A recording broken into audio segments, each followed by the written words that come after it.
Hey everybody, I need y'all to all turn to Hamilton's Economic Plan. That's the page you should be on in your early Republic era. An early Republic, this era we're in, it's called early, which means like sooner. It's the beginning part of our government, of our country with our new government. Um, so far, you have completed everything else. We have done Washington's leadership in the Whiskey Rebellion. We saw, wow, he's a great leader. He can implement something. He's super effective, and we saw it in action with the Whiskey Rebellion. And also, the Whiskey Rebellion proved not only is Washington effective, so is our United States Constitution we just wrote and started using. We saw Washington's cabinet, who he chose as his cabinet members, which is going to have a big problem with this right here. The reason we actually have political parties is George Washington's fault, and we'll see that in a minute. So, when we were first learning about some of this stuff, we knew that he had to define authority of the new central government, which he did with the Whiskey Rebellion, and he'll still work on it. Create a stable economy. He's going to work on doing that today. He continues to work on the military, but we saw how it worked again in the Whiskey Rebellion. And then we're going to see what he thinks about dealing with foreign countries soon enough. Today is about him building a stable, secure economy. So I'm going to go back over, down past everything we've already done, and to Hamilton's economic plan. Well, the Secretary of Treasury is Alexander. No, I can't move him over. Alexander Hamilton.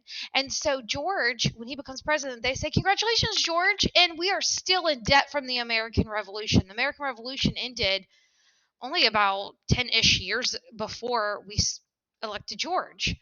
Very recently, we're still in debt. Okay.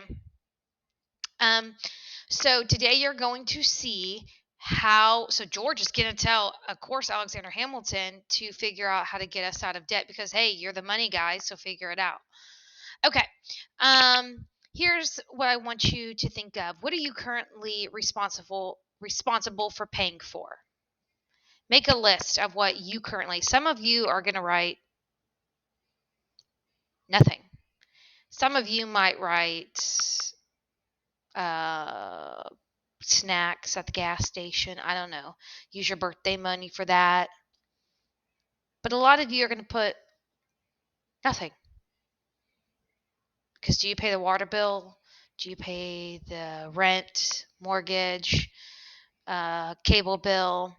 For the I know families are different because some of you are talking, oh, blah, blah, blah, I have to play blah, blah, blah. I know what you're all doing right now. But for the most part, nothing. Well, the United States was responsible for paying nothing when they were part of Great Britain.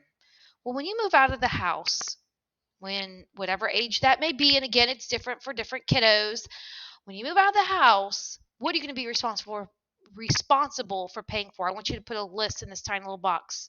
You have 60 seconds. What will you pay for when you live on your own? Go.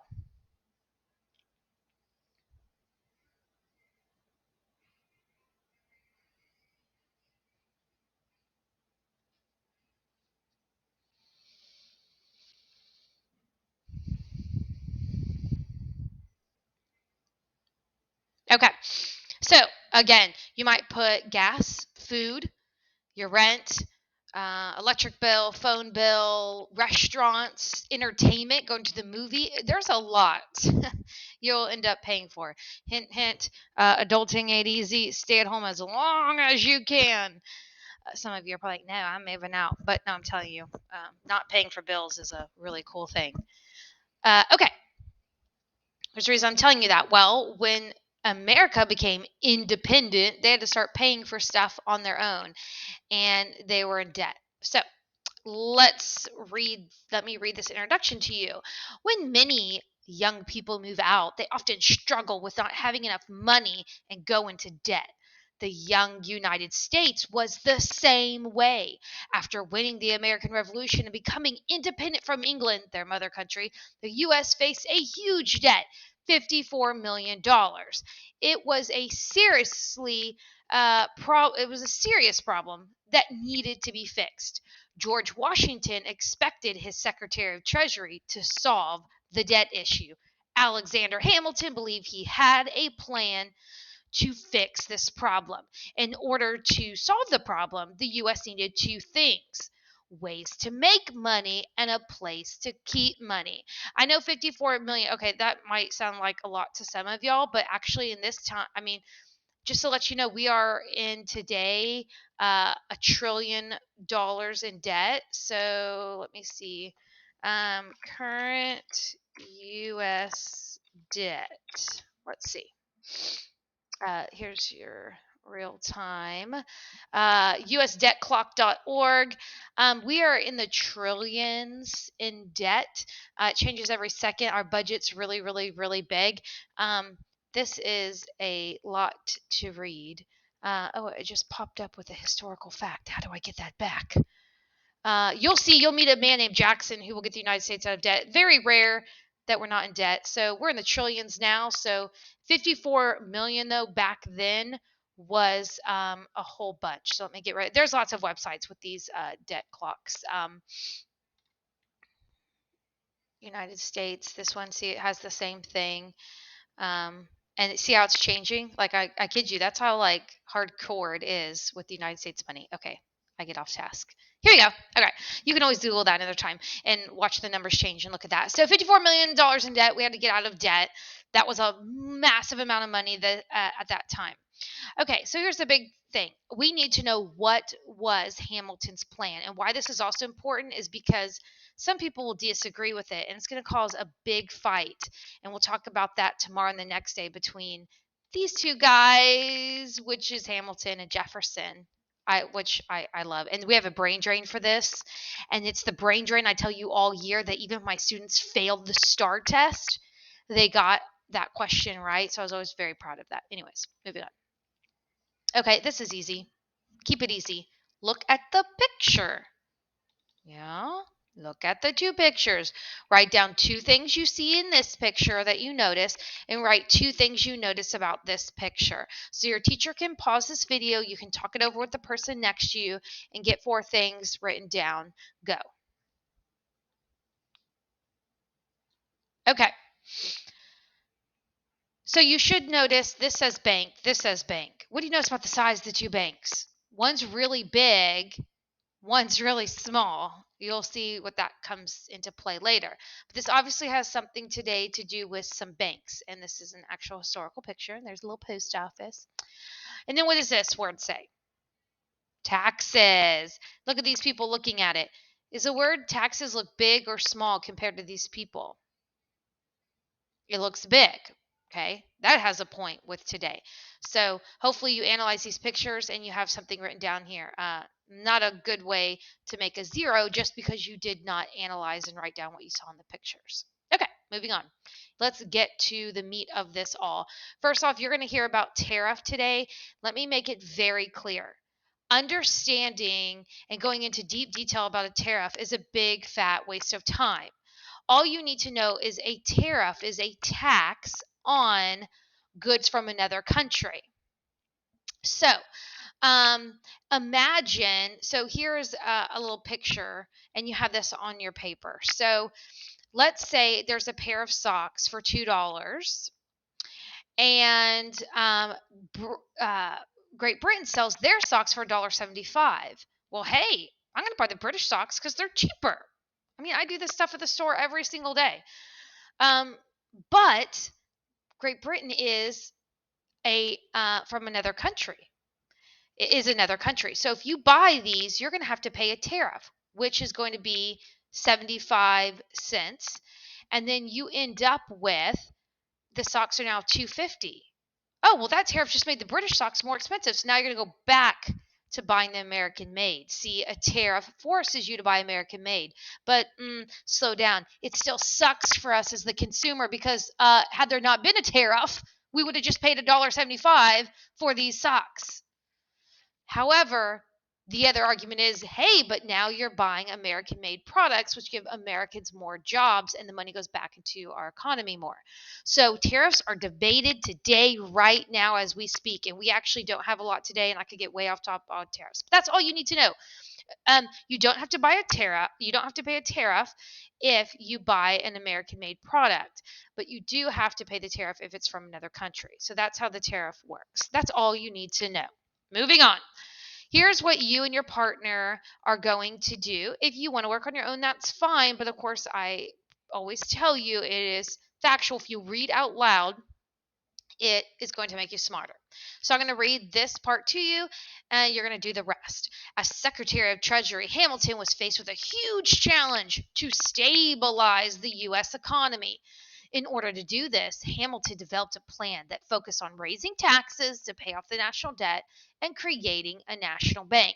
And you should have some memory that comes back today. I can't teach you everything in one day. One of the taxes he created was the whiskey tax, which you already know how the farmers responded to that. We already did that. Okay, but we're focused on Hamilton's plan. You're going to read this part. I suggest person on the left and then person on the right. And then you're going to answer these questions. Very straightforward. Work together to make sure we all in the classroom have basically the same answer. And then you're going to, let's have the person on the left read this paragraph. And then you're going to tell me Hamilton says there are benefits or advantages of a national bank. Identify the 3 benefits. 1, 2, 3, ABC. You're going to find that exactly from your reading. To give you a little motivation here, the readings are very straightforward and very easy to read, and the questions are straightforward. Okay, so your teacher's going to want to pause the video and give y'all 5 to 8 minutes to make sure you have this 100% completed and we're all agreeing on the correct answers. So do that now. Go.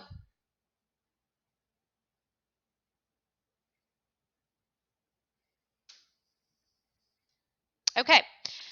Now, not everyone thought Hamilton's plan was fabulous. So, and here, now I've said this already before when I talked to you about Federalists and Anti-Federalists. Arguments are not bad. Arguments have got us to great outcomes. The arguments that are bad are people who don't have anything to back it up. Oh, you're stupid. Why do you think that? I don't know, just because you are. Well, now you are the one who sounds unintelligent. Arguments are not bad unless you have something to back it up. Oh, you're stupid. Well, why do you say that? Because you just hit that kid, and that was me. Okay? You back up your arguments. And so that's how we got the Constitution that ended up so great. So here we go.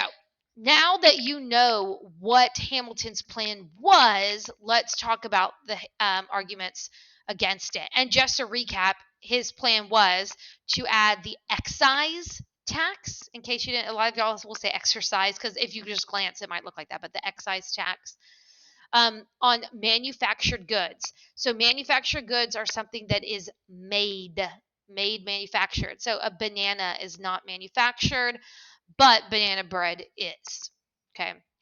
And then, of course, so we know manufactured goods, including whiskey, because whiskey is something made. The wheat is not, but whiskey is made.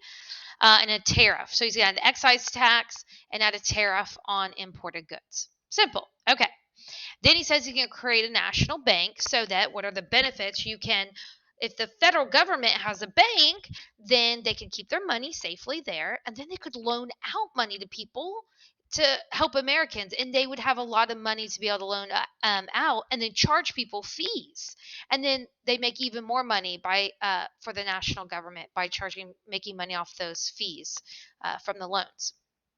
Okay, well, this national bank and these 2 taxes are going to cause some people to get angry. So, first, I want you to do this. I love asking this. Okay, imagine I asked you to take care of my dog when I was out of town.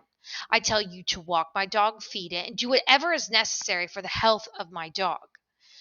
When you're taking care of my dog, she gets sick. You take her to the vet. The vet says it'll cost $1,000 to treat my dog. You agree.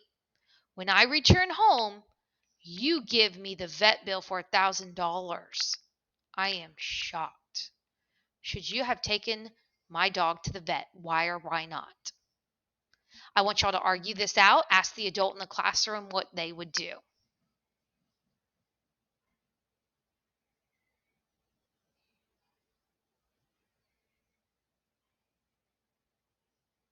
Okay, so here's the deal. Your arguments, some people are saying, well, yeah, your dog was sick. I didn't want it to die, and I was taking care of it.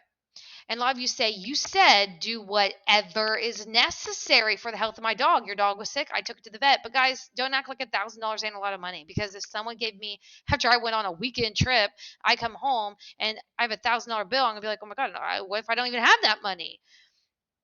Other people will say you should have asked the person first. That's very extreme. Well, guys, this is just like Hamilton's plan. There is actually a part in the Constitution that says do whatever's necessary.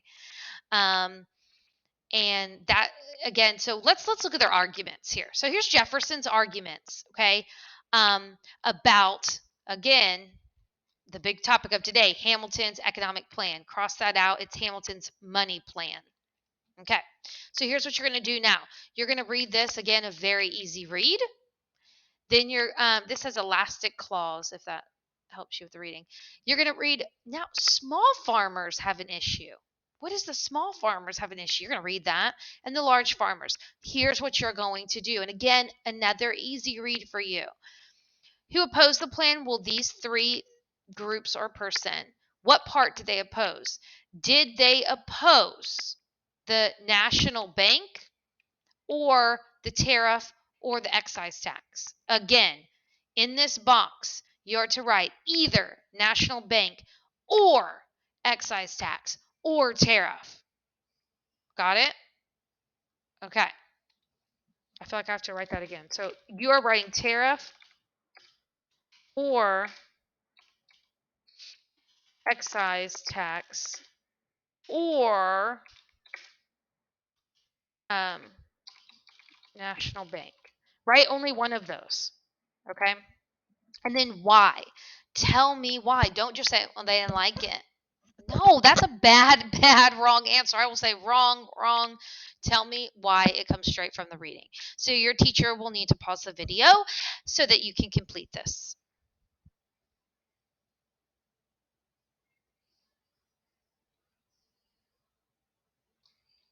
Okay. So now that you have this done, you should have Jefferson. He opposes the national bank. He says it's unconstitutional, which means it goes against the Constitution. Of course, Hamilton is going to disagree. So why he says it's unconstitutional? Small farmers, they don't agree with the excise tax because it takes away their profits. They make less money. They have to pay a tax. Any way you word that, it's fine. And then large farmers, they hate the tariff because they had agreements with other countries. Europe said, I'll buy your goods if you buy mine. Okay, well then the tariff happened. And large farmers were like, well, hey, Europe, will you still buy our goods if we don't buy yours? They're like, no. So they have a pleasant agreement, and now they will make less profit when they cannot get Europe to buy their goods. Because if Europe doesn't buy their goods, that's a problem. So large farmers do not like the tariff because Europe won't buy their goods. So large farmers either had to pay, or I bet you a lot of y'all wrote, because they had to pay a tariff or buy goods from within the country at a higher cost. If you just wrote that too right there, perfect. That's fine. All right, here we go. Let's make dead people talk. Okay, using arguments against Hamilton's plan. Just summarize what you learned. Please use your notes and don't be boring. Okay, Hamilton says, hey, my plan to stabilize the United States economy is brilliant. Don't you agree? What does TJ say about his economic plan? Well, go back to your notes and see what TJ says and make it sound like he's really talking. Hamilton says, "Oh, be quiet, Tom. It's necessary and proper, and therefore it is constitutional." And then the small farmer chimes in. What does he say about Hamilton's plan? Well, go back and look at your notes and put it into where it sounds like someone is having a conversation. And then look at the large farmer. What does he say in this conversation, in this combo? You'll go back and use your notes. But hey, if you could do this all from memory, way to go to you. Once you're done with this, then your teacher will stop all of you, and then y'all will read the bubble every other out loud. If you got something wrong, erase it, fix it, and make sure you have it right. I will tell you, this is extremely highly tested. So work together and just make sure you get it right. And that is it today for understanding Hamilton's plan, what it is to get the United States out of debt, and who hates it and why.